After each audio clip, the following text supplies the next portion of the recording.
You start thinking about all the knowns you have to do in your life, all the people you have to see, the places you have to go, the things you have to do at very specific times.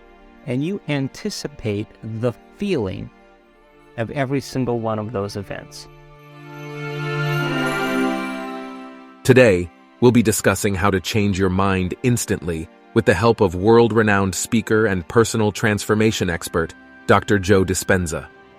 Dr. Dispenza teaches that the key to changing our lives lies in our ability to change our minds. Our thoughts and beliefs shape our reality, and by changing them, we can create a new and better reality. He shares that by simply becoming aware of our thoughts and how they shape our emotions and actions, we can begin to change them. How many people actually believe in the idea that the way you think has some effect on your life? So how many people actually woke up this morning and consciously created a future? You know, the biggest reason why people don't do it is because you don't really believe it's true. You see, if you knew on a gut level that it was absolutely true, would you ever miss a day? And would you ever let any thought slip by your awareness that you didn't want to experience? So your brain, according to neuroscience, is organized to reflect everything you know in your life. Your brain is a record of your environment. It's a record, an artifact of your past. So if you believe this, then does your environment control your thinking, or does your thinking control your environment? So if you wake up in the morning and you get out of bed on the same exact side as you did the day before, you shut the alarm clock off with the same finger, you slip into your favorite slippers, you shuffle into the bathroom and you use the toilet like you always do, then you walk over to the mirror and you look at yourself to remember who you are, then you get into the shower and you wash yourself in the same routine way, then you groom yourself to look like everybody expects you to look, then you go downstairs and you drink coffee out of your favorite mug.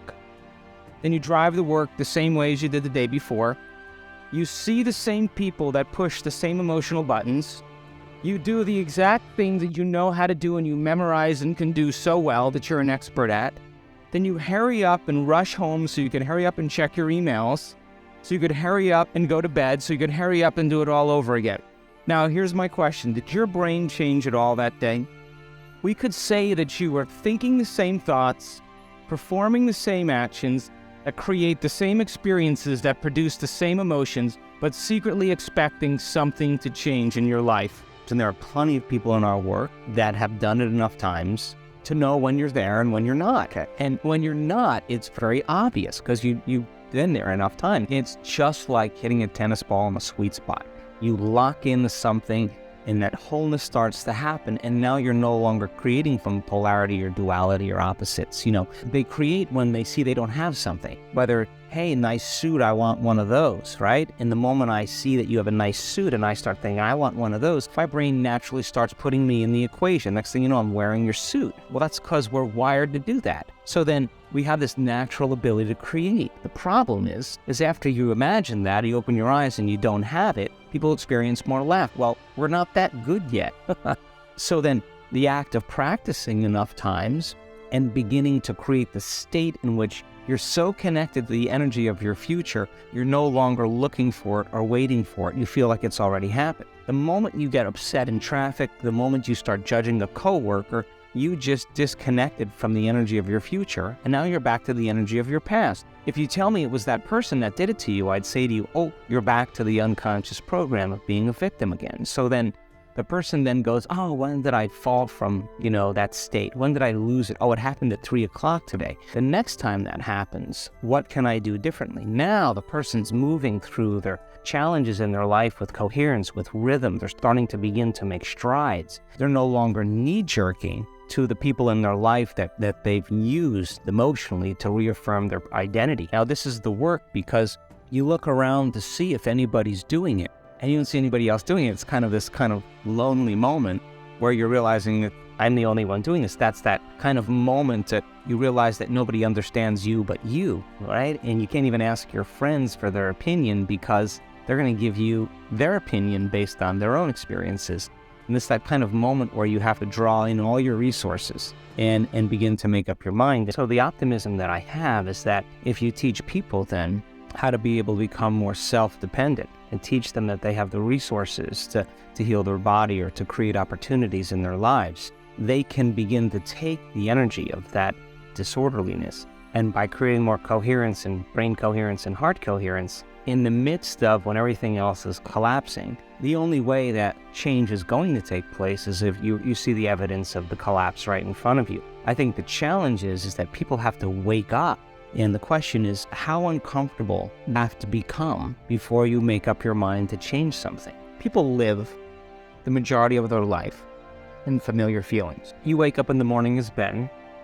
You look over at your wife and you remember your wife. That begins to fire certain circuits in your brain. You have certain feelings for her based on past experiences. Then you lay in bed and you think about all the things you have to do and all the problems you have. And every one of those thoughts begins to produce certain emotion, and you start to reaffirm your identity. You get up, you look at the dresser your grandmother gave you, you unconsciously perceive it as something. Then you go to the bathroom, you use the toilet, you think of a cup of coffee, you get a cup of coffee, then you go back into the bathroom, you take a shower, you dress, and then you go back and check your emails. You have this certain routine that you do. And because those familiar emotions ground us in our identity, then the moment we are feeling the same way every single day, then all of a sudden we begin to live life from particular biology. Okay? And so then you start thinking about all the knowns you have to do in your life, all the people you have to see, the places you have to go, the things you have to do at very specific times. And you anticipate the feeling of every single one of those events. You start to think about how they're going to feel. Oh, I got to see that person. Oh, I got to do that thing. I got to go shopping. I got to do this. And the reason that you are having a thought that's producing an emotion means you can predict that future and you're going to know how it's going to feel.